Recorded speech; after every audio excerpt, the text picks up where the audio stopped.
दानिश कुरैशी जी होती है, दानिश कुरैशी जी, आप पे भी होती है भाई ये इससे बेहतर ये बोलना चाहिए था कि संसाधनों पर पहला हक देश के गरीबों का है, उनका है जो पिछड़े हैं। मतलब मुझे ये बताइए, जो गरीब है उसे सबसे पहले संसाधन की जरूरत है या अल्पसंख्यकों को कह दीजिए? आप तो मतलब माशाल्लाह आपके पास अच्छे संसाधन है, तब भी आपको पहला अधिकार दिया जाए गुजरात में? देखिए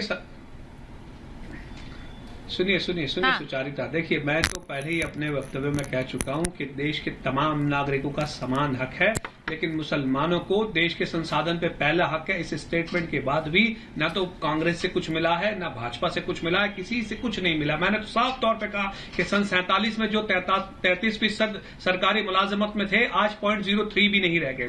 पसमानदा का धार्मिक आधार पर हक छीनने वाली कांग्रेस थी, भाजपा नहीं थी। तो आप मुझे बताइए, और आप दंगों की बात करें तो 10,000 से ज्यादा दंगों में पुलिस की गोलियों में कौन मारा गया? आप देखिए, भागलपुर के हों के मुरादाबाद के हों या कहीं के भी दंगे आप उठा के देखिए, ईद के दिन गोलियां चलाने वाली कौन सी सरकार रही है? उसके बाद जब आप ये आके कहते हैं ना, तो ये बिल्कुल बनावटी बात लगती है कि मुसलमानों का पहला हक है। मैं तो ये कह रहा हूं कि उनको आखिरी हक भी अगर मिल जाए ना, तब भी आज उनकी परिस्थिति वो नहीं होती जो आपकी बनाई हुई सच्चर कमेटी रिपोर्ट ने 16 से 18 साल पहले कहा था। आप मुझे बताइए कि सच्चर कमेटी के रिपोर्ट के बावजूद भी 8 साल मुसलसल आपकी सरकार थी, क्या किया आपने मुसलमानों के उत्थान के लिए? कुछ तो नहीं। कुरैशी साहब, गुजरात में इसलिए डरे कुरैशी साहब, आपके हिसाब से गुजरात में ये बयान सिर्फ चुनाव के मद्देनजर दिया गया है?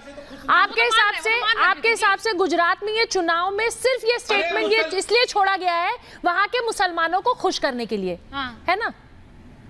क्योंकि आप तो खुद ही इसका विरोध कर रहे हैं। बिल्कुल सही है, बड़ी खुशी हो रही है मुझे, आप विरोध भी कर रहे हैं।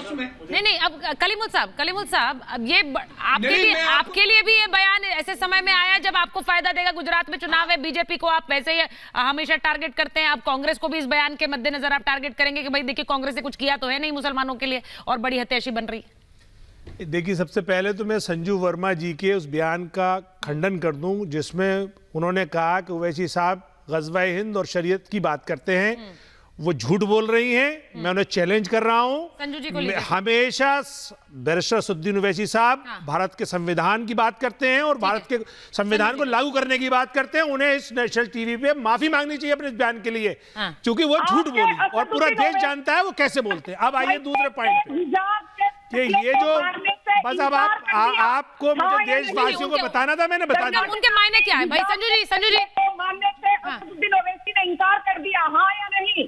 राम जन्मभूमि सुप्रीम कोर्ट के फैसले को ओवैसी ने मानने से इंकार कर दिया, हाँ या नहीं?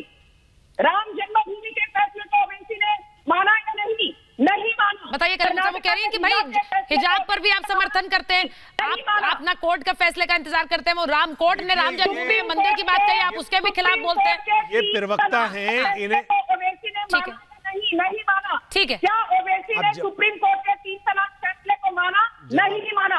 ओवैसी हमेशा ग़ज़वा-ए हिंद की बात करते हैं, ओवैसी हमेशा शरिया लागू करने की बात करते हैं। ओवैसी को लेकर यहाँ मुझे भाषण मत दीजिए, पहले बोलिए कर्नाटक। अब आप सुनिए और सुनने की शक्ति रखना। अब मैं सुना रहा हूँ एक एक करके। हाँ, कलीमुल साहब बोलिए। रखते हैं या नहीं? कर्नाटका हाईकोर्ट के हिजाब के फैसले से आप सहमति रखते हैं या नहीं? जवाब दीजिए, बोलिए कलीमुल साहब। हाँ। पहली बात तो ये महिला है और प्रवक्ता है, फिर भी झूठ बोल रही है। मैं फिर इनको चैलेंज कर रहा हूँ। मेरे सदर असदुद्दीन ओवैसी साहब ने कभी ग़ज़वा-ए हिंद और कभी शरीयत के लागू करने की बात नहीं की। वो हमेशा कहते हैं कि भारत का संविधान सर्वोपरि है और ये देश चलेगा, शांतिपूर्वक चलेगा तो संविधान से ही चलेगा। पहली बात तो ये कि आप सुचारिता जी ने झूठ को बोलने दे रही हैं, वरना सबसे पहले तो ये बताइए कोई बयान दिखाए मुझे कि जहाँ को ओवैसी साहब ने कहा कि ग़ज़वा-ए हिंद और शरीयत चाहिए हमें। झूठ इनका झूठ नहीं जाएगा। आप पकड़ रहे हैं ना